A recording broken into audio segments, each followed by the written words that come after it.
अरे बहू मर गई क्या? अंदर से आवाज। जिंदा हूँ माँ जी।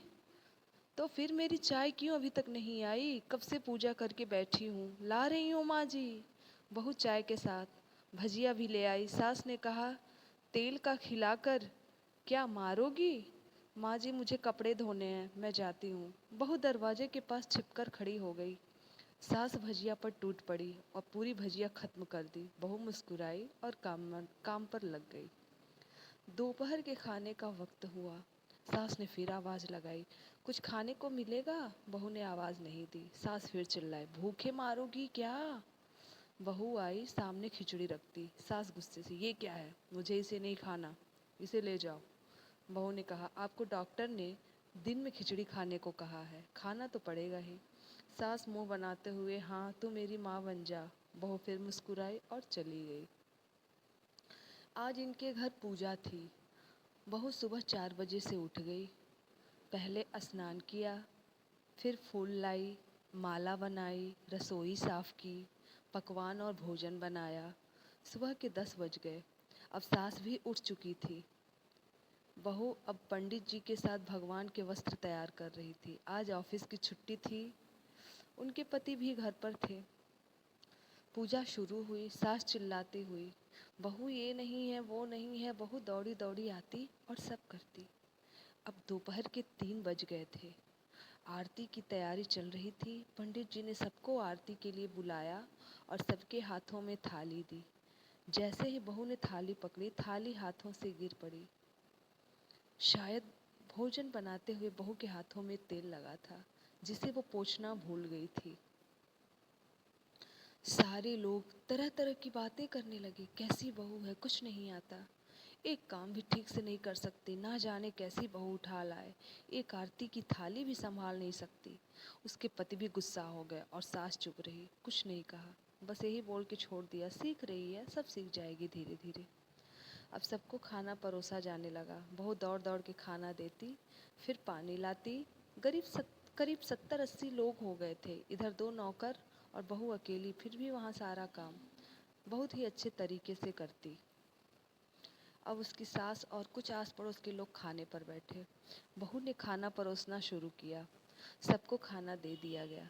जैसे ही पहला निवाला सास ने खाया, तुमने नमक ठीक नहीं डाला क्या? एक काम ठीक से नहीं करती, पता नहीं मेरे बाद ये कैसे ये घर संभालेगी। आस पड़ोस वालों को तो जानते हो न साहब, वो बस बहाना ढूंढते हैं नुक्स निकालने का। फिर वो सब शुरू हो गए, ऐसा खाना है, ऐसी बहू है, ये वो वगैरह वगैरह। दिन का खाना हो चुका था। अब बहू बर्तन साफ करने नौकरों के साथ लग गई। अब रात का खाना खिलाया जा रहा था। उसके पति के ऑफिस के दोस्त साइड में ही ड्रिंक करने लगे। उसका पति चिल्लाता, थोड़ा बर्फ लाओ, तो सास चिल्लाती, यहाँ दाल नहीं है।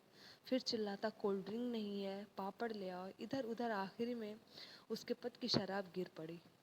उसके एक दोस्त पर और बोतल टूट गई। पति गुस्से में 2 झापड़ अपनी पत्नी को लगाते हुए कहता है, जाहिल कहीं की, देख कर नहीं कर सकती, तुझे इतना भी काम नहीं आता। सारे लोग देखने लगे। उसकी पत्नी रोते हुए कमरे की तरफ दौड़ी। फिर उसके दोस्तों ने कहा, क्या यार, पूरा मूड खराब कर दिया, यहाँ नहीं बुलाया होता तो हम कहीं और पार्टी कर लेते।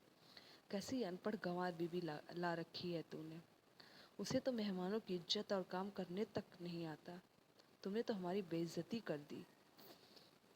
सास उठी और अपने बेटे के पास जाकर उसे थप्पड़ मारा और कहा, अरे नालायक, तुमने मेरी बहू को मारा, डांटा, तेरी हिम्मत कैसे हुई, तेरी टांग तोड़ दूंगी।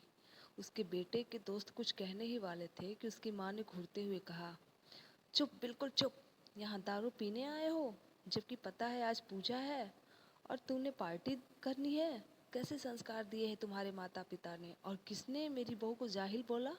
जरा इधर आओ, चप्पल से मारूंगी अगर मेरी बहू को किसी ने शब्द भी कहा तो। अरे पापी, तूने उस लड़की को बस इसलिए मारा कि तेरी शराब टूट गई। पापी, वो बच्ची सुबह 4 बजे से उठी है, घर का सारा काम कर रही है, ना सुबह से नाश्ता किया, ना दिन का खाना खाया, फिर भी हंसते हुए सबकी बातें सुनते हैं, ताने सुनते हैं, घर के काम में लगी रही। तेरे यार दोस्तों को वह अच्छी नहीं लगी? जूते से मारूंगी तेरे दोस्तों को। जो कभी उन्होंने ऐसा कहा, उसके यार दोस्त चुपके से खिसक लिए। अगर आइंदा मेरी बहू के बारे में किसी ने एक लफ्ज़ भी बोला तो मुझसे बुरा कोई नहीं होगा, क्योंकि ये मेरी बहू नहीं, मेरी बेटी है। बहू ने अपनी सास को रोते हुए गले से लगा लिया। सास भी रो दी पहली बार और कहा, चल खाना खा ले। फिर मजाक करते हुए, फिर मेरे पैर दबाने चले आना और ख्याल मन में मत लाना कि सास पैर बोलती है, किसी दिन इसका गला दबा दूंगी। क्योंकि कभी मैं भी नहीं यही सोचती थी। दोनों खूब हंसने लगे। कुछ रिश्ते बहुत मीठे होते हैं, बस बातें कड़वी होती हैं। कमेंट में ज़रूर बताइएगा कि आपको ये कहानी कैसी लगी।